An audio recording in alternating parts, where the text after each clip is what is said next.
Conversaciones con el autor. Hoy con Alex Sanfruns, autor de Níger, otro golpe de Estado o la Revolución Panafricana, para comentar las claves de su nuevo título. Especialista en la historia del derecho al desarrollo, tanto en África como en Latinoamérica, y colaborador de varias cadenas como analista político, actualmente trabaja como profesor en el propio Níger.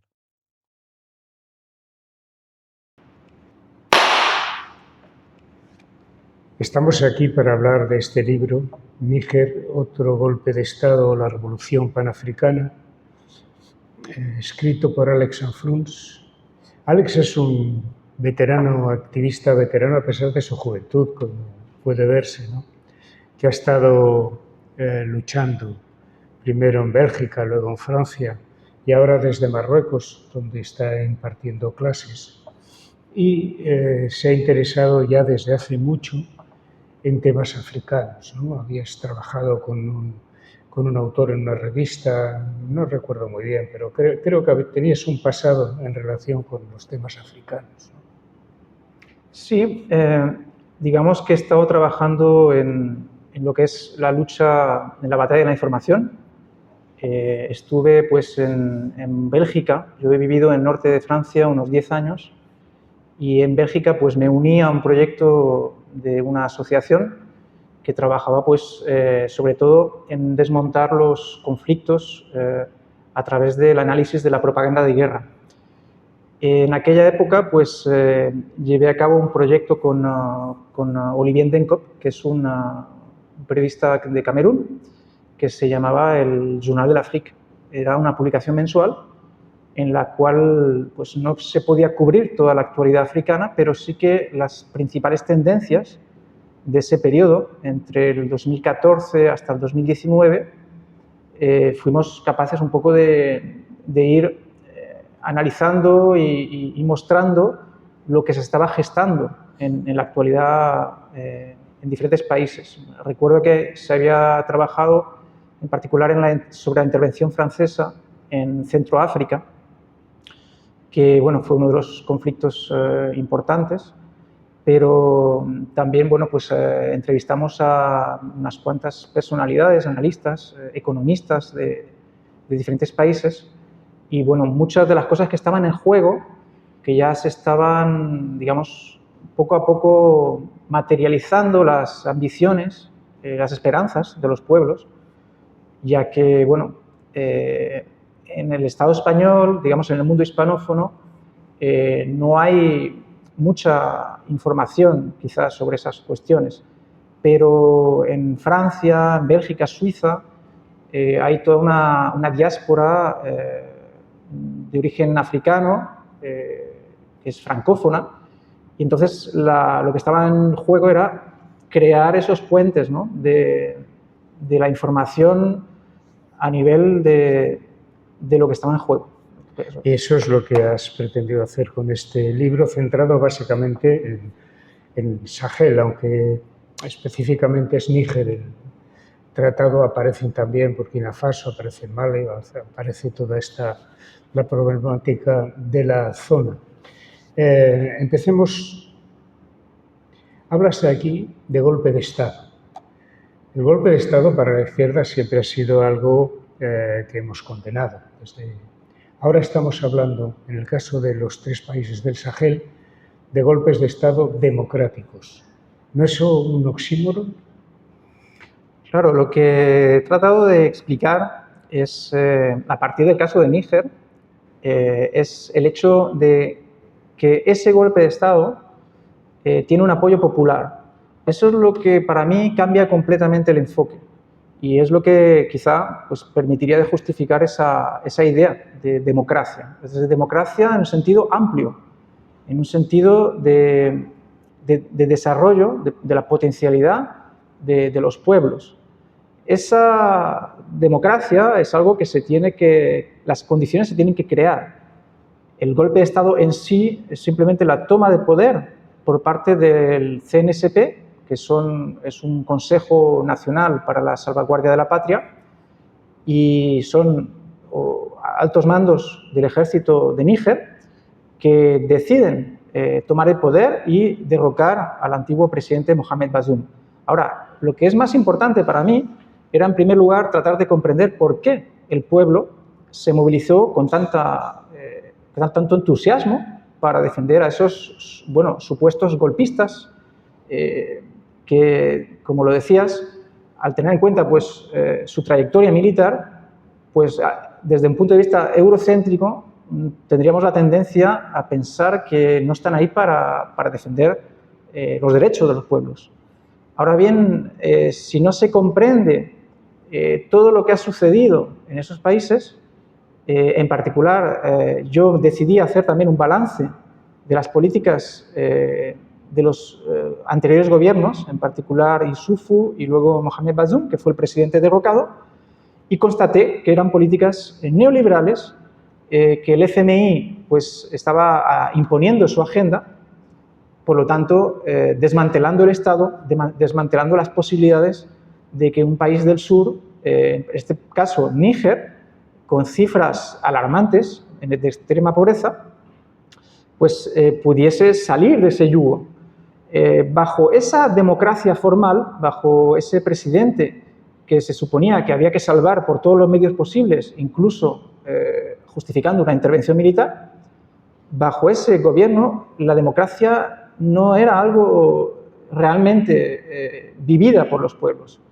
Entonces, el balance que yo hago permite, esto está en un capítulo del libro, permite determinar que, bueno, si consideramos la democracia en un sentido amplio, eso no existía. Y Níger, en las últimas décadas, ha estado en la última posición de los índices de desarrollo humano, y también tenemos cifras de alrededor de 42% de extrema pobreza, con lo cual, digamos que la manera de entender la democracia desde el punto de vista de los pueblos del Sahel es muy distinta a la que consiste en celebrar unas elecciones y bueno, en un discurso muy tecnicista, y sobre todo basado en la cooperación con ciertas potencias extranjeras.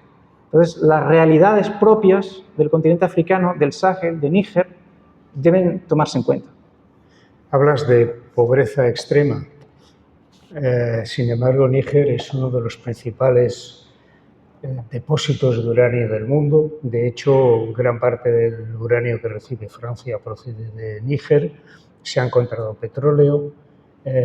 ¿Cómo ha conseguido Francia, si es que ha sido algo planificado por Francia, mantener a Níger en ese estado, apropiándose de sus recursos naturales? Bueno, esto tiene un fundamento histórico, o sea, no es algo que se ha inventado, no es, a veces ciertos analistas o ciertas personas que tienen, bueno, que publican en los grandes medios, fabrican también todo un discurso ideológico como si hubiera una teoría de complot, como si hubieran ideas fabricadas que no corresponden a la realidad. Sin embargo, en el caso de la pregunta que me haces, bueno, hay un documento que es conocido, que está publicado, se puede encontrar, yo cito en el libro, que proviene del Senado francés, en el cual, bueno, pues en el momento de las independencias se estableció lo que se llamaron los acuerdos de seguridad con Francia, que impedían el comercio de las materias primas estratégicas de Níger y otros países de la región, antes colonizados por Francia, les impedían ejercerlo libremente con otros países. Por lo tanto, existió como una relación de privilegio con Francia. Y eso no es por casualidad, sino porque ya Francia había determinado los yacimientos de uranio en particular, y en aquella época Francia ya estaba planteando su visión de que tendría un modelo energético basado en el desarrollo de centrales nucleares. Pero para tener ese modelo necesitaba las materias primas. Y Níger empezó a explotar sus yacimientos de uranio a inicios de los 1970, desde 1971. Desde esa época hasta los años 2000, Francia ha mantenido una situación de monopolio por su multinacional Areva. Es decir, que por un lado los documentos existen, por otro lado la multinacional francesa Areva, en los hechos, ha sido la que ha monopolizado esa explotación del uranio. Así que esto no responde a una fantasía, sino que se puede claramente determinar. No solo eso, sino que se ha establecido cuál ha sido la media digamos, del precio del uranio que ha significado para Níger en todo ese periodo. Y el precio está muy por debajo, el precio medio, de lo que era el precio a nivel mundial. Así que, bueno, estos son hechos que permiten visualizar lo que se llama el neocolonialismo. Y esto es lo que los pueblos africanos no es algo nuevo, sino que responde ya en los años 60, desde el momento de las independencias, a una de las luchas importantes. Es decir, que las independencias no solo debían ser a nivel nominal, sino que debían ser a nivel económico. Y lo que sucedió es que, bueno, pues se ha sacado el balance de todo ese periodo y se ha considerado que fueron falsas independencias. Así que hoy en día lo que está en juego, desde el punto de vista de los pueblos africanos, es las verdaderas independencias. La reacción de los países vecinos ha sido hostil al golpe de Estado y a la constitución de ese Frente del Sahel, esa hermandad entre Burkina Faso, Malí y Níger, ¿no? ¿Cómo se ha producido esta defensa del neocolonialismo por parte de los países vecinos? Bueno, una vez más, aquí tenemos otra de las pruebas de que cuando se habla de imperialismo, se habla de neocolonialismo, no es una teoría, no es algo que simplemente sea una hipótesis. En el momento que se produjo el golpe de Estado en Níger, el 26 de julio de 2023, en las primeras horas, los primeros días, se lleva a cabo un esfuerzo a nivel diplomático internacional, regional, para derribar, para deslegitimar lo que estaba sucediendo. Primero, presentando al anterior presidente Mohamed Bazoum, que fue retenido, como un perfecto demócrata que había que ir a rescatar, que había que poner en su lugar. Y esta reacción hostil se manifestó muy rápidamente por un organismo regional que se llama la CEDEAO, que normalmente es una comunidad de África del Oeste a nivel económico, pero que se ha convertido en un instrumento del neocolonialismo y que está muy claro que se ha politizado, se ha instrumentalizado por Francia.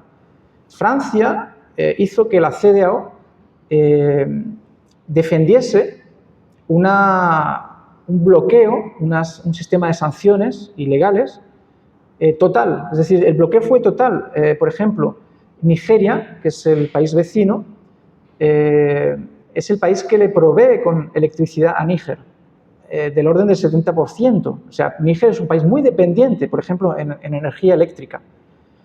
Bueno, pues, ¿qué significó ese bloqueo? De la noche a la mañana no tuvo esa posibilidad, ¿no? No solo eso, sino que los países de la CEDEAO, Francia, también hubo reacciones de Estados Unidos, de la Unión Europea, justificaron el bloqueo, justificaron las sanciones y llegaron incluso a plantear la hipótesis de una guerra, de una intervención militar, contra uno de los países más empobrecidos del mundo. O sea, frente a esa situación, en cuestión de un par de semanas, se produjo el primer cambio, giro realmente en el enfoque concreto que permite darse cuenta de que lo que está sucediendo es mucho más importante, tiene una relevancia histórica trascendental. Lo que sucedió fue que ante esa amenaza contra lo que podía haber sido otra Libia, otro Irak, otro Afganistán, con todas las consecuencias de caos que se extienden también alrededor de esos países, porque hay que comprender lo que eso significa, ¿no? Ante esa amenaza, Burkina Faso y Mali, que fueron los dos gobiernos militares que precedieron esa experiencia de Níger, reaccionaron diciendo que si hacían la guerra contra Níger, es como si les estuvieran declarando a ellos mismos la guerra. Eso no fueron palabras. El presidente de Burkina Faso, recientemente, Ibrahim Traoré, volvió a recordar esas palabras diciendo que aquello valió para ayer, vale para hoy y vale para mañana. Es decir, que es una postura firme de defensa de la soberanía de Níger y de la región del Sahel. Y no solo eso, sino que el 16 de septiembre de 2023 se crea la Alianza de Estados del Sahel, que no solo es un pacto de defensa en común, sino un proyecto de desarrollo, de explotación de los recursos de toda esta región para beneficio de los pueblos. Estamos hablando de unos 70 millones de personas y unos 3 millones de kilómetros cuadrados. Claro, los desafíos, los retos son enormes. No hemos hablado del problema del terrorismo que está ahí en esa zona. Pero digamos que eso produce un cambio fundamental, un giro realmente radical respecto a todo lo que está sucediendo históricamente en el continente africano. Es decir, que frente a una amenaza, los países se unen para defenderse. Esto es algo muy importante. ¿Se puede considerar esta aproximación de estos tres países como el embrión de un futuro panafricanismo que pueda extenderse a otros países de la zona? Bueno, el panafricanismo es un ideal, es una visión, una ideología que, bueno, de hecho nació incluso siglo XIX y luego posteriormente se ha ido fundamentando en unos congresos del panafricanismo. Nació y se desarrolló sobre todo a partir de Estados Unidos con contribuciones de una serie de pensadores. En particular hubo Dubois, que se acercó también a la Unión Soviética. O sea, digamos, la ideología del panafricanismo tiene una historia especial, pero en el momento en el cual se produjeron las independencias africanas, esa ideología empezó a tener una importancia más concreta. Y con Kwame Nkrumah, el presidente de Ghana, fue seguramente quien escribió y teorizó más sobre la importancia de la unidad africana. Sin embargo, como toda ideología, pues hay, digamos, diferentes lecturas, interpretaciones, y creo que debe hacerse un balance de lo que sucedió en los años 60 también. En particular, en los años 60 hubo una serie de teorías también del socialismo africano, etcétera, que fueron un poco confusas en algún momento, es decir, como un socialismo con una especificidad. Mientras que Nkrumah, sacando el balance de aquellos años, dijo claramente que lo que hacía falta era un socialismo científico en África. Así que la idea de la unidad africana es algo que hoy en día está surgiendo con mucha fuerza, pero será un panafricanismo del siglo XXI, de alguna manera porque hay que distinguirlo de otros procesos históricos, de otras visiones. Y yo creo que hoy esa idea está surgiendo con mucha más fuerza y con mucha más claridad, porque digamos que la defensa de la soberanía, de los recursos, se está planteando realmente en beneficio de los pueblos. Así que eso es lo que va a cambiar las cosas, aunque queda mucho por recorrer, porque claro, estamos hablando de realidades en las cuales la población en esa región, el Sahel, es mayoritariamente rural, la agricultura todavía depende en gran parte de las lluvias. O sea, hay muchos proyectos estratégicos que tienen que llevarse a cabo y son países muy dependientes de la ayuda exterior. Por lo tanto, históricamente, pues instituciones financieras, Banco Mundial, FMI, etcétera, han estado ahí implantando su agenda. Así que todo eso tiene todavía que concretizarse. Has citado el terrorismo. La visión que tenemos desde aquí del terrorismo en esa zona es un poco vaga, ¿no? Boko Haram, Islam, la yihad. Se oye hablar algo de los tuaregs, pero creo que en realidad el lector medio español no sabe muy bien qué es lo que está sucediendo. ¿Puedes definir bien, explicarnos bien cuáles son los objetivos de ese terrorismo y qué grupos lo constituyen? Bueno, en el libro he dado algunas claves un poco sobre este tema. En particular, mostrando que hay una raíz, digamos, a nivel de las sociedades, que es los efectos del neoliberalismo, que permiten esa tentativa de los grupos terroristas de crear un Estado dentro del Estado. Es decir, los objetivos del terrorismo en la zona es el ataque al Estado. El ataque al Estado y probablemente la creación de estructuras de tipo estatal. En realidad, esos grupos se implantan allí donde históricamente las estructuras sociales y económicas, donde el Estado no ha podido realmente garantizar los derechos a la población.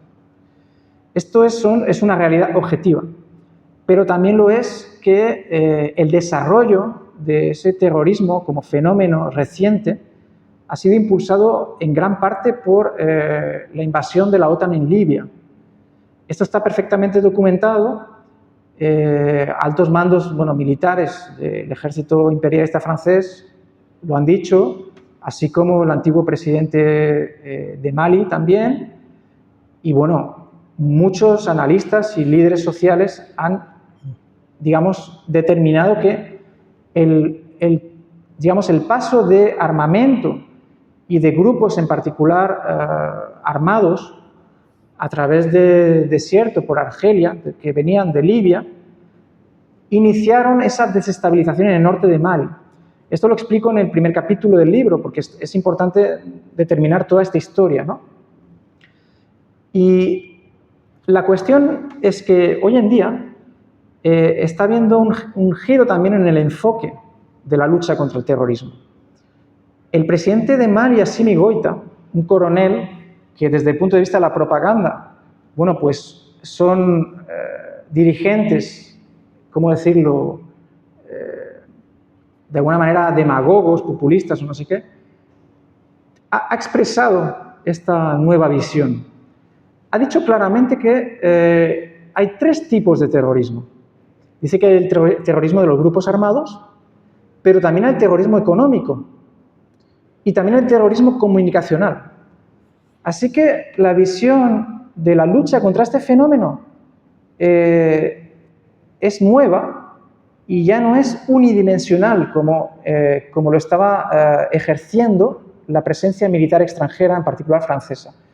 Este golpe de Estado y estos cambios en el Sahel han ya saltado mucho a la actualidad mediática internacional, porque han logrado hacer algo bastante insólito, que es expulsar a las tropas francesas, a las tropas de la ONU, a las tropas estadounidenses, en el caso de Níger muy recientemente. El cierre de las bases militares extranjeras. Pero todo esto tiene una coherencia y yo creo que es algo muy importante también escuchar lo que están diciendo. Estos dirigentes están planteando que la presencia militar occidental, en lugar de combatir el terrorismo, lo han estado alimentando. Claro, habría que analizar concretamente esas acusaciones. Son acusaciones muy graves. En el caso del general presidente Abdurrahman Tiani, presidente de Níger, muy recientemente, con ocasión de su mensaje a la nación y luego de una entrevista con el aniversario del primer año del golpe de Estado, volvió a hacer públicas unas acusaciones muy graves de complicidad por parte del ejército francés en el territorio de Benín, al sur de Níger, para desestabilizar el Sahel, en particular unos planes de atentado, digamos, planificados por grupos terroristas en Burkina Faso que habían contado con apoyo exterior. Bueno, hay que saber que un antiguo espía francés en la cadena parlamentaria francesa, en el mes de octubre, es decir, muy poco después del golpe de Estado, cuando ya estaba prevista la expulsión de las tropas francesas, cuando ya estaba el embajador francés, se le había mostrado la puerta de salida, dijo en declaraciones en una televisión que el momento de la salida de las tropas y de los militares franceses sería una ocasión para cambiar de enfoque y llevar a cabo operaciones clandestinas de desestabilización.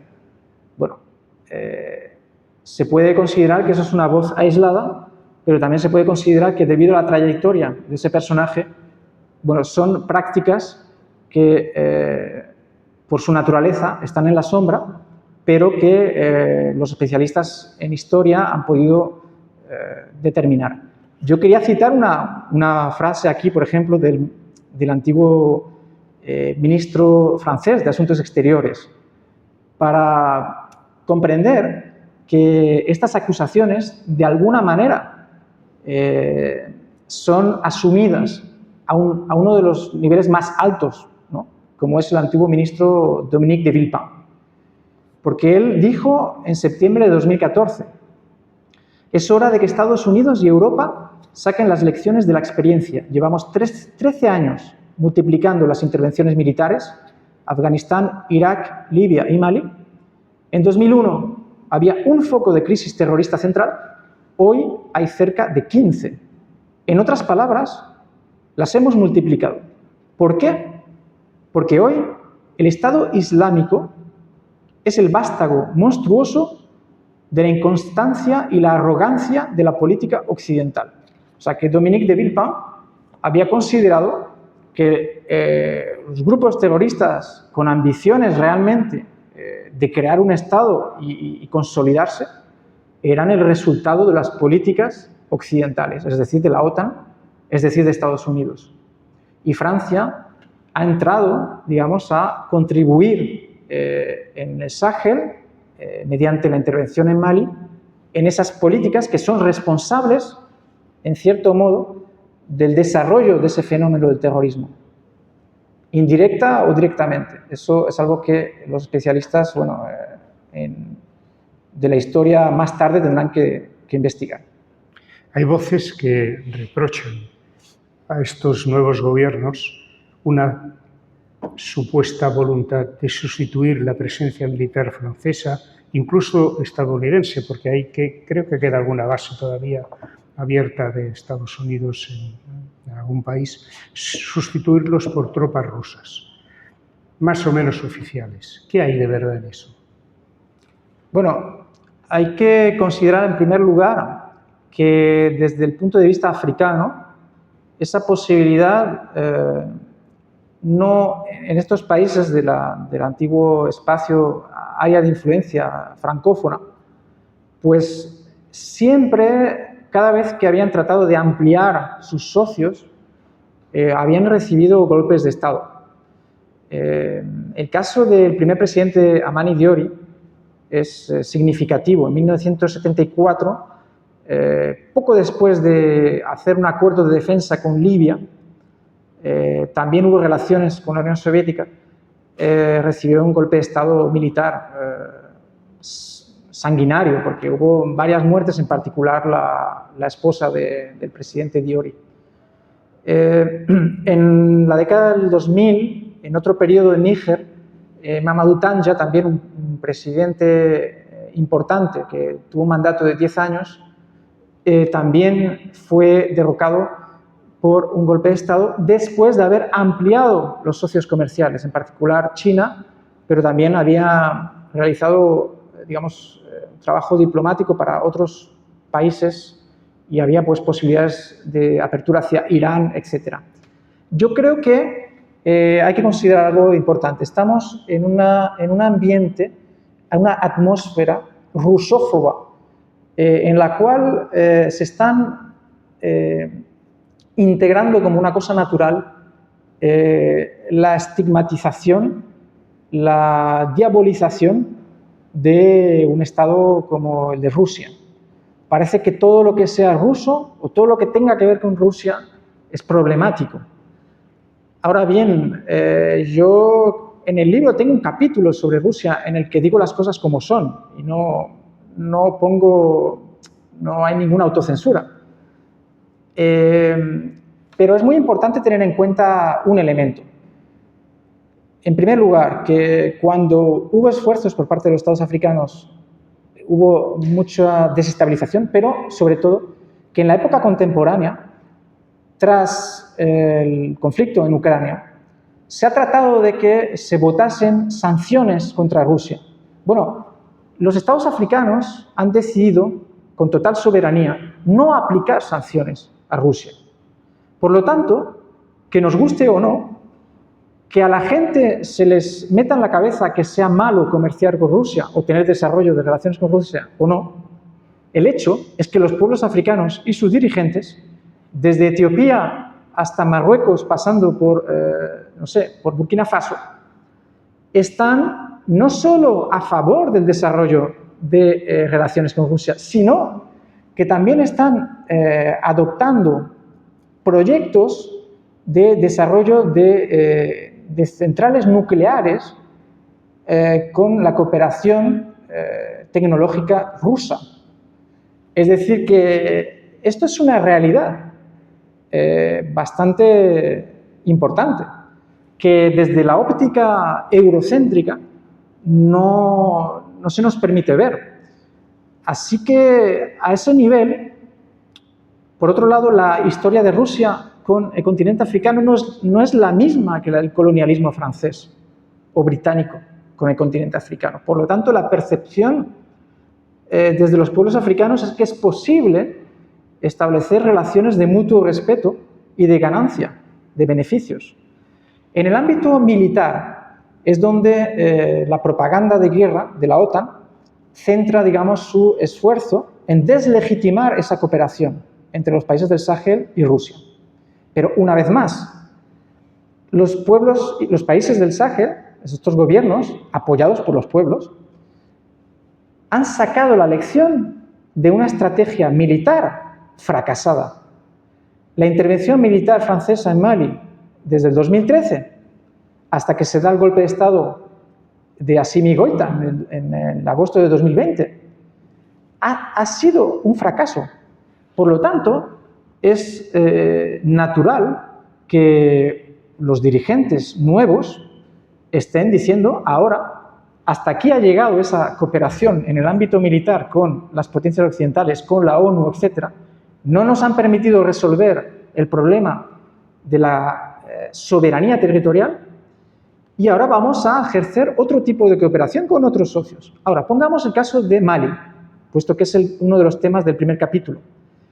En noviembre de 2023, día 14 de noviembre de 2023, tiene lugar la toma de Kidal. Es decir, que desde la desestabilización, desde Libia, del norte de Mali, 2/3 partes del territorio maliense, enorme, mucho mayor que otras naciones de esa región, fue tomada por rebeldes, tuareg, terroristas, etc. ¿Qué pasó? Que esa zona, el ejército francés le impidió al ejército maliense acceder. Pues a finales de 2023 ha sido posible que de manera soberana el ejército recupere esa zona. Ahora, han habido algunas batallas en las últimas semanas bastante dramáticas en la frontera con Argelia, pero realmente en puntos fronterizos, en los cuales esos grupos están actuando desde el otro lado de la frontera. Pero la batalla de Kidal, la importancia histórica de que el ejército maliense, con o sin ayuda de la cooperación rusa a nivel de defensa militar, poco importa. Lo que es importante es que el Estado maliense ha recuperado esa región muy amplia.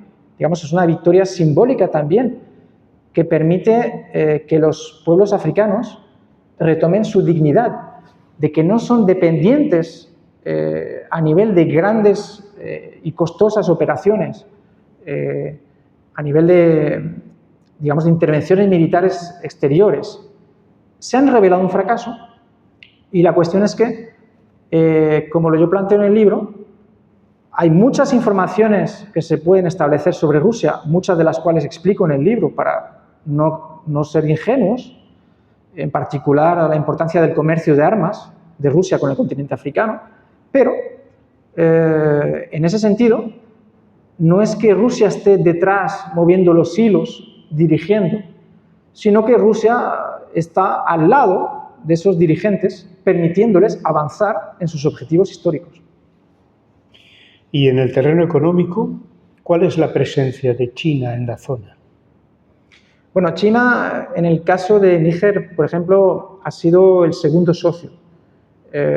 Y yo creo que ahora será el primero, porque ya Francia ha estado perdiendo mucho peso, en particular desde el 2021, cuando digamos, las exportaciones de uranio, que representaban algo importante para Francia,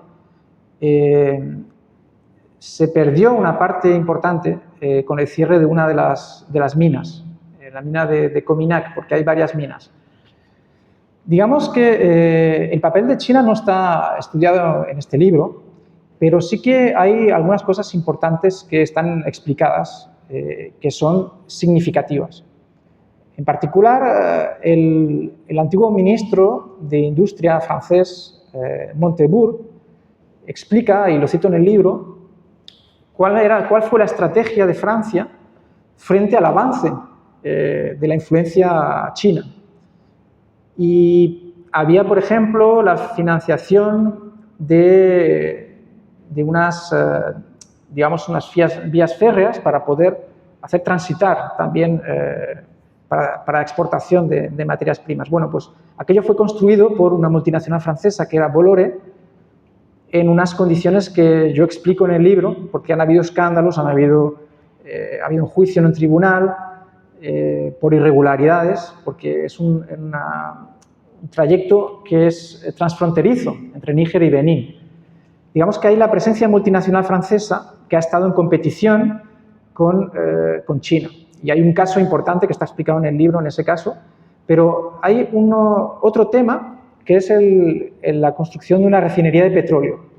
Este caso también está explicado y eso es muy importante porque permite a Níger no solo la exportación de materias primas en estado bruto, sino que con la refinería ha sido un elemento clave para poder soportar los meses de bloqueo que desde el mes de agosto de 2023 hasta el 24 de febrero de 2024, el pueblo de Níger ha tenido que aguantar.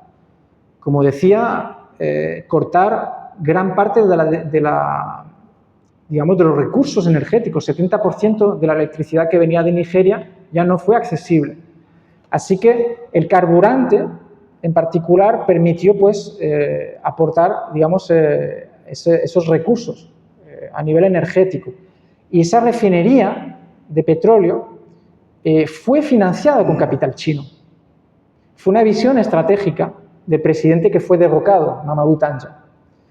Y en el libro hay una especie de un hilo conductor. Primero es que el anticolonialismo, la lucha contra, digamos, la influencia de las potencias coloniales, la dominación colonial, no terminó con la declaración de las independencias, sino que ha habido una serie de luchas que han sido interrumpidas históricamente por la desestabilización extranjera. Eso es un hilo conductor. El otro hilo conductor es la defensa de la soberanía, del derecho al desarrollo de estos países.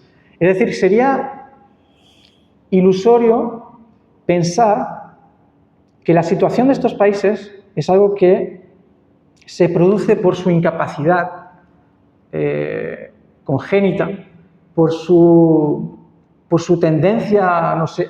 Hay mucha visión racista de la situación en la cual están estos países. En realidad, siempre sale de los ángulos mediáticos, tanto los golpes de Estado como las desestabilizaciones, como el papel de actores neocoloniales como el Fondo Monetario Internacional o Banco Mundial. En particular, en Níger es un capítulo del libro, el papel de las políticas neoliberales desmantelando las empresas estatales es algo que se puede observar. Así que, si hablamos de cooperación con otros países, con China, por ejemplo, bueno, hay un caso en el cual, como lo hemos explicado, no se trata solo de exportarle material bruto, sino que han habido apoyo hacia estrategias de desarrollo endógeno. Este es un poco es la clave actual. Estamos ahora en la Confederación de Estados del Sáhel, que es la creación de un espacio con la cual hay muchos retos, muchos desafíos, pero también muchas potencialidades, con más de 70 millones de personas, con una demografía muy importante en desarrollo, pero sobre todo con muchos recursos. Son 3 millones de kilómetros cuadrados, Mali, Burkina Faso y Níger. Así que la cuestión está ahora en, quizá por primera vez en el continente africano, de qué manera estos países pueden quizás salir de la dominación capitalista.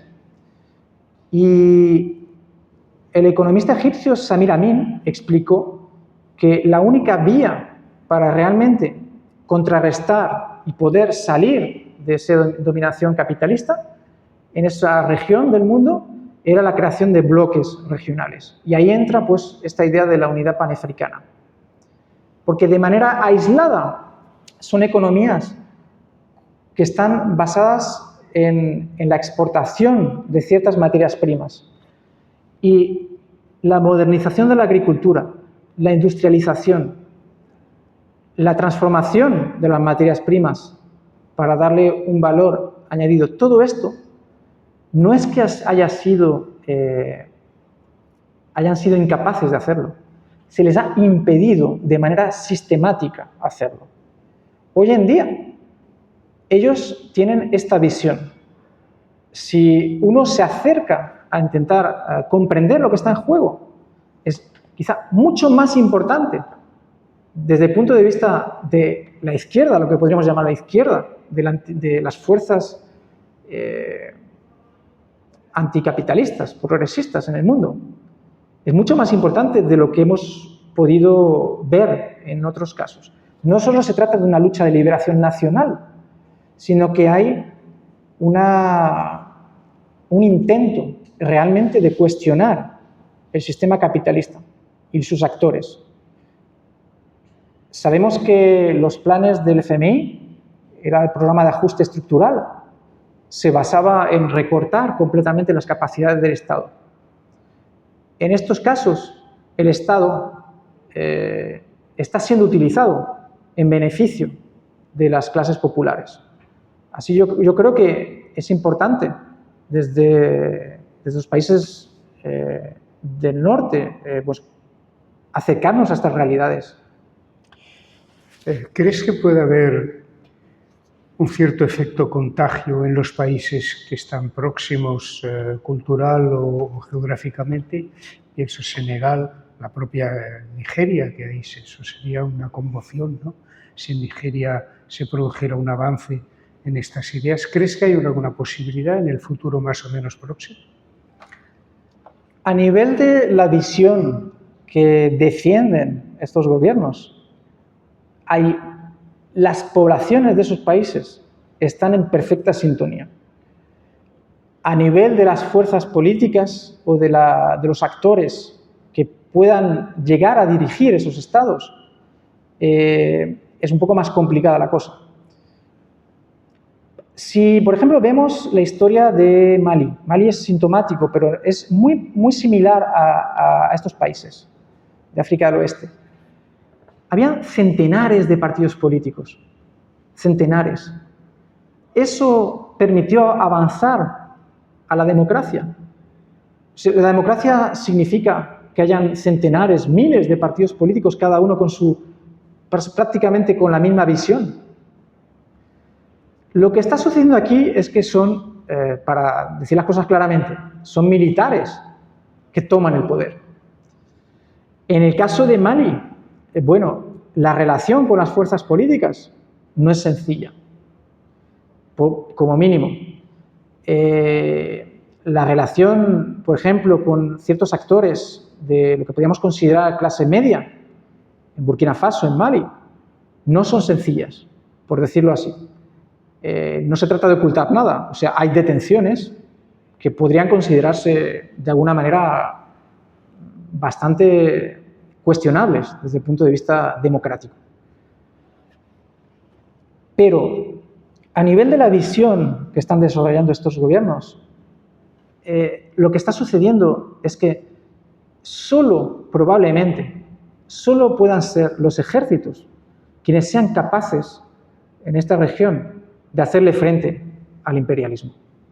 O sea, para poder avanzar de manera democrática con unas elecciones, como es el caso, por ejemplo, en Senegal. El caso de Senegal es importante porque comparte esa visión.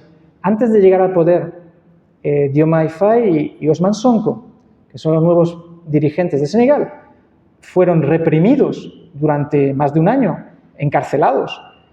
Decenas de senegaleses fueron masacrados en las manifestaciones a balas reales. Y finalmente, Macky Sall, considerado como un dictador, amigo de Occidente, claro, pues tuvo que ceder, quiso posponer las elecciones, pero finalmente salieron electos estos nuevos presidentes con una visión panafricana. Lo que sucede es que en un caso como Senegal, podría ser el caso de Costa de Marfil, estamos hablando del África francófona, son países que han sido históricamente donde se han hecho más apuestas desde el neocolonialismo. Las estructuras económicas, el banco de la Comunidad Económica de Estados está allí, está en Dakar. Digamos que las relaciones son mucho más fuertes, mucho más intensas. Están las bases militares bien instaladas allí, Costa de Marfil, en Senegal. Así que será mucho más difícil que por una vía democrática se logre cuestionar todo eso. ¿Esto significa que estamos haciendo una apología de los golpes de Estado militar? No, pero hay que constatar que por ahora, solo en estos países, mediante actores militares, se está cuestionando el status quo. A nivel de la visión, es cierto, en Senegal es compartida por estos actuales dirigentes. Lo que pasa es que cómo llegar hasta allí va a ser muy difícil. Mediante los acuerdos de todo tipo con las potencias occidentales. Luego, en el caso de una potencia africana, pues como Nigeria, una vez más, yo creo que lo importante es saber cómo están dirigiendo el país esas élites pro-occidentales. Están dirigiendo los países a tiro limpio, a represión. Así que, si uno observa la realidad en estos países dirigidos por militares y la realidad dirigida por gobiernos supuestamente democráticos, uno observa que la represión y los asesinatos de manifestantes es en los países supuestamente democráticos. Así que será difícil, pero el contagio ya es real a nivel de las aspiraciones populares, porque están viendo que hay actores en una defensa firme de la soberanía africana. Y los hechos hablan más que las palabras. Por esa razón, bueno, pues las esperanzas puestas en estos procesos están realmente dando esperanza a millones de africanos. Bien, pues con palabras has descrito muy bien los hechos en este libro. ¿Estás trabajando en algún proyecto futuro en relación con África? Bueno, pues yo resido en el norte de África, en una ciudad como Casablanca, que allí estoy simplemente dando clases. Soy profesor de secundaria. Sin embargo, estoy haciendo algunos trabajos de investigación me han solicitado algunos capítulos de libro que van a ser publicados, uno en México próximamente, otro en Canadá.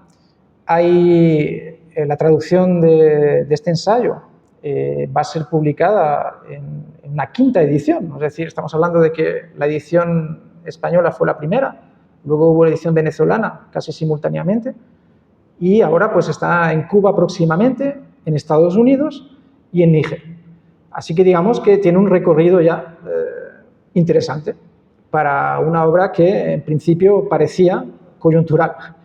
Pero muchas de las cosas que se han estado desarrollando están apuntadas, analizadas en este libro y se han estado confirmando. En particular esta idea de la revolución panafricana. Y este es un poco el tema de investigación que estoy llevando.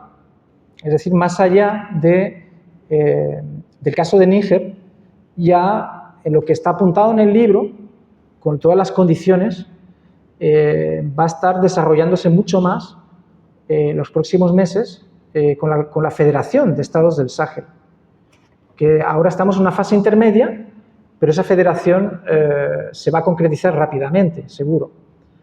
Y bueno, pues digamos que mi eje de investigación, de manera independiente, es la cuestión del derecho al desarrollo. Y el derecho al desarrollo, desde el punto de vista de los países del sur, significa la desconexión con el sistema capitalista. Y bueno, pues en ese sentido estoy trabajando con un compañero camerunés en un nuevo trabajo que aborde pues, una realidad geográfica más amplia. Pero en el caso de este libro sobre Níger, creo que siempre va a ser importante seguir, digamos, leer este análisis porque enfoca, digamos, el proceso donde las cosas están probablemente más avanzadas por una serie de condiciones y creo que Níger está dando, digamos, la dirección también a estos procesos en los tres países e incluso en la región. Así que yo creo que este libro va a mantener su actualidad por esa razón, sencillamente. Hace poco se ha celebrado pues, el primer aniversario de la toma de poder del CNSP y en esa ocasión se ha revelado digamos, la visión, el pensamiento estratégico del general presidente Abdurrahman Tiani. Algo que incluso para los propios nigerinos, unos 27 millones de personas, ha sido una revelación. Es decir, que son dirigentes acostumbrados a tomar poco la palabra en declaraciones públicas si no es por cosas importantes. Y en una ocasión muy reciente, al consolidarse el primer año de la revolución, se han estado haciendo públicas, digamos, unas declaraciones en las cuales se permite ver hasta dónde llega esa visión del dirigente, en particular de Níger y de los tres países. Lo que pasa es que cada realidad está confrontada a una situación muy diferente. Níger es donde esta visión tiene probablemente más posibilidades por la serie de proyectos estratégicos que se están dando lugar y sobre todo porque el ejército nigerino tiene una capacidad de hacer frente a la amenaza del terrorismo más eficaz que a lo mejor en los dos países, en Burkina Faso y Mali, donde están mucho más sometidos, digamos, a esa situación de conflicto de la que hasta que no salgan ese desarrollo no podrá hacerse realidad. Así que bueno, yo quería pues insistir en el tema de que Níger sigue siendo, digamos, un tema que va a dar que hablar mucho. Bien, pues esperamos con impaciencia poder leer tus nuevos escritos y gracias por tus palabras. Gracias por la invitación.